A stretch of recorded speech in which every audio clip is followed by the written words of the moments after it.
Bismillahirrahmanirrahim. Alhamdulillahirabbil alamin. Assalatu wassalamu alal mab'uts rahmatan lil alamin. Nabiyyina Muhammad wa ala alihi wa sahbihi wa man tabi'ahum bi ihsanin ila yaumiddin, amma ba'd. Rabbi shrah li sadri wa yassir li amri wahlul 'uqdatam min lisani yafqahu qawli. Baik, Bapak Ibu sekalian, Ustadz Ustadzah, pada sesi ketiga ini saya akan membawakan materi atau kita akan belajar mengenai cara membuat daftar pustaka otomatis atau referensi otomatis. Oke.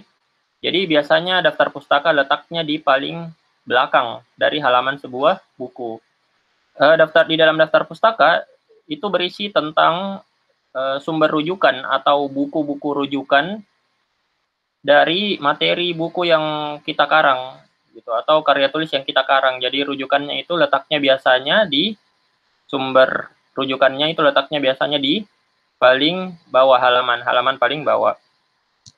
Jadi materi yang ketiga adalah cara membuat daftar pustaka atau referensi otomatis. Ini manajemen referensi ya, manajemen referensi otomatis. Baik, langkahnya cukup mudah. Bapak, Ibu, Ustadz, Ustadzah tidak perlu menghafalkan di mana letak menunya. Kita tinggal cari saja. Nama menunya adalah bibliografi.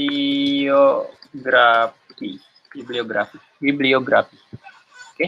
Jadi di Microsoft Word Bapak Ibu itu namanya adalah menu bibliografi. Letaknya di mana? Nah, letaknya biasanya di menu referensi. Ini bukan biasanya ya, ini pasti biasanya. Itu harusnya letaknya di menu referensi. Baik.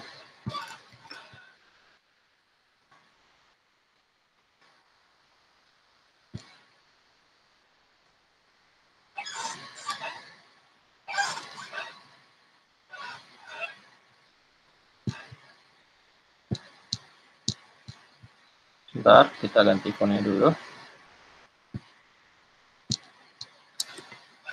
Nah, contohnya di karya tulis tadi, contohnya, misalnya rujukannya adalah ini, dari sebuah kitab yang dikarang oleh Dr. Abdullah bin Shalih Al-Fauzan, Imam Masjidil Haram di Mekah, di Riyadh, Saudi Arabia misalnya ya, misalnya. Nah, ini adalah daftar pustakanya. Nah, tapi kan karena ini belum rapi, maka kita butuh merapikan letaknya sebagaimana format penulisan buku atau karya tulis. Maka kita tinggal apa? Ini saya hapus dulu. Kita tinggal mencari sebuah menu yang namanya menu referensi atau referensi. Nah, di dalam referensi akan ada menu bibliografi. Oke, baik. Nah, langkah pertama adalah letakkan kursor di posisi halaman yang akan kita letakkan daftar pustaka.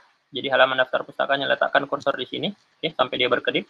Kemudian di menu reference kita pilih menu bibliografi, kemudian kita letakkan di bibliografinya di bawah. Oke, nah sekarang sudah jadi. Nah, kata bibliografi ini sebenarnya adalah bahasa Inggris dari daftar pustaka. Karena buku kita itu terjemahan bahasa Inggris, buku kita itu menggunakan bahasa Indonesia, maka kita pakai istilah bahasa Indonesia namanya daftar pustaka. Bisa kita ganti. Kemudian setelah itu kita letakkan endnote-nya. Oke, jadi kita letakkan endnote di setiap kutipan. Jadi ini misalnya kutipan ini, misalnya ya, ini kutipan di poin yang semua ini. Misalnya kutipannya letaknya di bagian sini, maka kita tinggal klik manage di menu reference. Kita klik manage, ini ada manage di sini. Kemudian setelah itu kita cari tanda plus, kita tambah ceritanya, kita tambah referensinya. Nah, ini sekarang sudah ada form untuk mengisikan referensi. Baik, kita kembali dulu. Jadi referensinya adalah sebuah buku yang berjudul ini. Oke, berjudul ini. Kemudian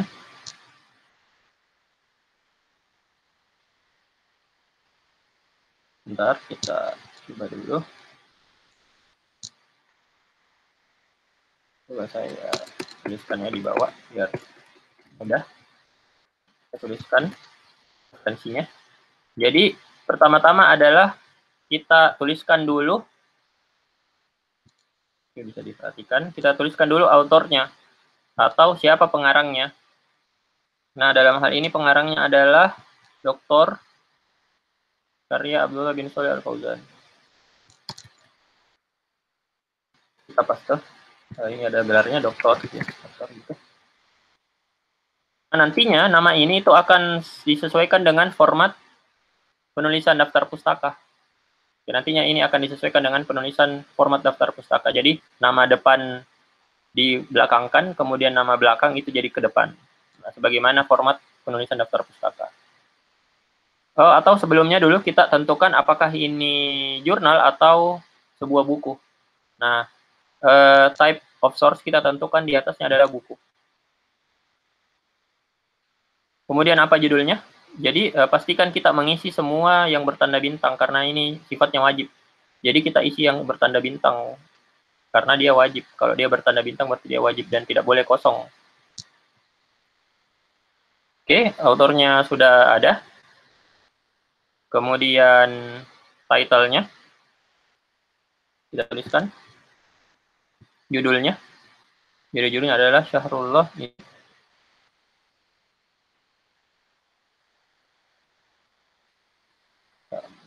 Kita kopikan.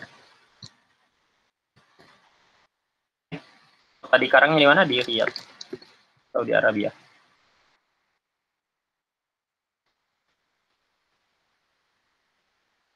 Pengarangnya, penerbitnya, publishernya itu tadi city-nya ya, kotanya, kemudian publishernya atau penerbitnya dari mana? Penerbitnya kita tuliskan misalnya dari Darul Ilmi, percetakan Darul Ilmi misalnya.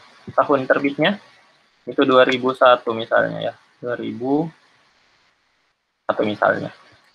Saya belum jelas di sini. Jadi kita anggaplah penerbitannya itu di tahun 2001. Kemudian kita okekan. Kita okekan. Nah, otomatis akan terbentuk EndNote secara otomatis di bawah sini. Nah, otomatis akan terbentuk EndNote secara otomatis. Nah, ini kita tinggal hapus. Nah, EndNote-nya di sini. EndNote-nya di sini. Tepatnya. Oke. Setelah itu, kita update lagi. Oke, kita letakkan dulu di bawah. Itu kita update citation-nya. Nah, ini sudah ada. Jadi daftar pustaka sudah terbentuk. Nah, Bapak Ibu Ustadz-Ustadz sekalian itu bisa menambahkan lagi daftar pustaka atau EndNote di posisi di mana kutipan itu ada. Oke, jadi di teks mana kutipan itu ada, kemudian kita letakkan kursor di paling ujungnya, paling ujung kutipan, kemudian kita manage dan tambah. Oke, kita manage dan kita tambahkan. Baik, demikian semoga bermanfaat di sesi ketiga ini. Dengan berakhirnya sesi ketiga, maka berakhirlah seluruh rangkaian pelatihan materi pilihan untuk Microsoft Word, memanfaatkan Microsoft Word untuk mengarang sebuah karya tulis. Nah, 3 materi tadi, yaitu yang pertama membuat daftar isi, kemudian yang kedua membuat nomor halaman otomatis, kemudian yang ketiga membuat daftar pustaka otomatis. Baik, semoga bermanfaat. Aku qouli hadza, astagfirullah li wa lakum, innahu huwal ghafurur rahim. Assalamualaikum warahmatullahi wabarakatuh.